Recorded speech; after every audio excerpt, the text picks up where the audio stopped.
Best thing to do right now is to be ready. WGN's Peyton Trist live from the lakefront this morning. Let's talk about storm prep. Yes, prepare, prepare, prepare.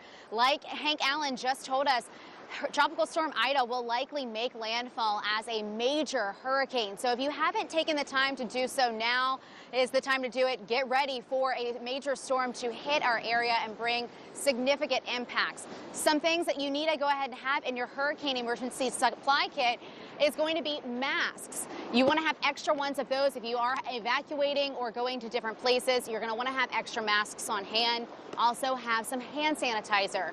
One of the first things you need to make sure you have in your hurricane ready box is your first aid kit.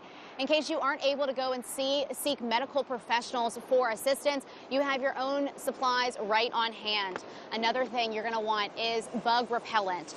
You're going to want to have extra flashlights and batteries ready to go in case there are major power outages for several days. You are set and ready to go. Now, if you have not had the time to go to the grocery store, you're going to want to go today and make those preparations. Yes, all right, it's time to dig in. The sandbagging locations are officially open on the North Shore. And look, we've been stressing this all morning. Now is the time to get prepared if you have not gotten prepared already. We're over on Coop Drive where you can see all of these folks behind me are digging their own sandbags, getting ready to prepare their homes. All of these are self-serving locations on the North Shore. They are going to be open all day today and tomorrow. They have plenty of sand and bags here for free. They are self-serving and they are asking that you bring your own shovel. Sandbags here are going to be limited to 15 per vehicle. You want to make sure you can get them as early as possible. One resident we spoke to said that they have heard the warnings on the news and they wanted to get here early and make sure that they are prepared.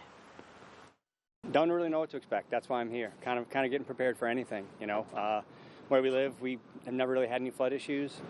I changed some drainage around our neighborhood, and we saw the highest I've ever seen, being there almost 15 years, just a couple months ago. So, want to be prepared. You know, married, family. You know, 11-year-old daughter. We just want to make sure they're taken care of as best we can and get ready for anything. Now, this has been a revolving door. When one car leaves and fills up their bags, another one comes right in.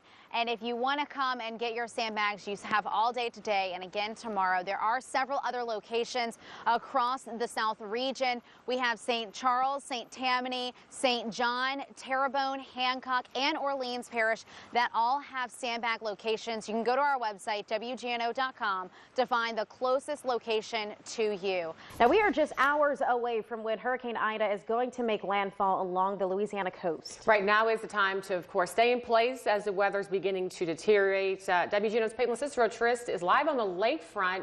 Peyton, how are the conditions out where you are? Well, Tamika and Seth, the conditions are quickly changing.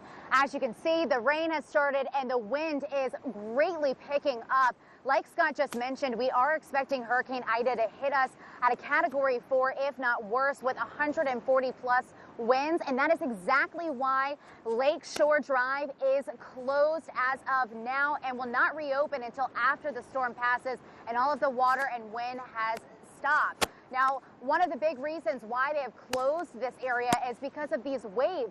The waves are coming in and crashing hard against the shore, and that's going to bring a lot of water and storm surge in as Hurricane Ida does make landfall. Now, the gates over on West End, the floodgates have been closed, and also on this end of Lakeshore Drive have been closed. So people, once the sun comes up, will not be able to come and do any sightseeing. Conditions are relatively calm at the moment, but keep in mind that this is the calm before the storm. New Orleans is under a tornado watch until 7 p.m. this evening. So even though we're not seeing as much rain and wind inside the French Quarter, keep that in your mind as you are considering going out and about. You do not want to do that. You want to shelter in place. Now, a lot of people in the French Quarter are heeding that warning and staying in place and not being out and about. Take a look at the French Quarter right now. We are not seeing many people, which is a good sign. Now you can see this is Bourbon Street that we're on right now. This is Toulouse. You can see there's only a couple of people down this way. And then all the way down across Bourbon Street, again, no people. But the good thing is that a lot of these businesses, bars, and restaurants, they all look the same.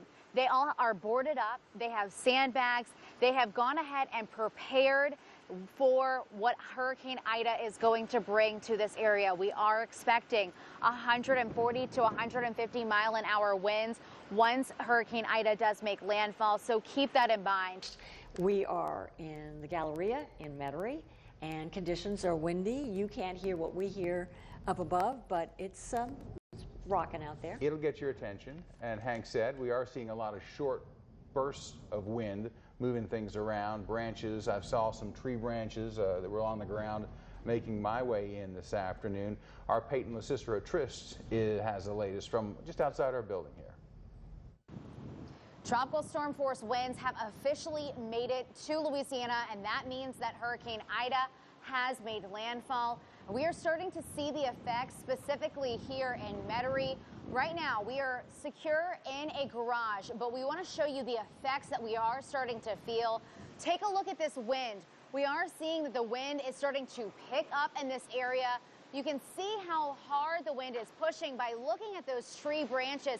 They look like they're about to snap. You can also see some limbs that have fallen off and have started to take flight. Now, this is one of the big reasons why all of the officials are telling residents to stay in place because of that debris and all of these limbs that could be airborne within seconds and could fly around as high up to 60 to 70 miles an hour. That could be life-threatening. You can see that these two workers are trying to push that door closed to trap that debris. It looks like a metal roof fell into there. Guys, we have to stress this. Now is the time to stay in place. If you have not found a good place to shelter in case of a tornado, you need to find an interior spot to make sure that you are safe from any types of winds or storm effects that could come our way. This could be a very detrimental storm. Make sure that you're prepared and you know what's happening. Stay up to date by staying on air with your local news station. I'm Peyton LaCicero Trist reporting in Metairie.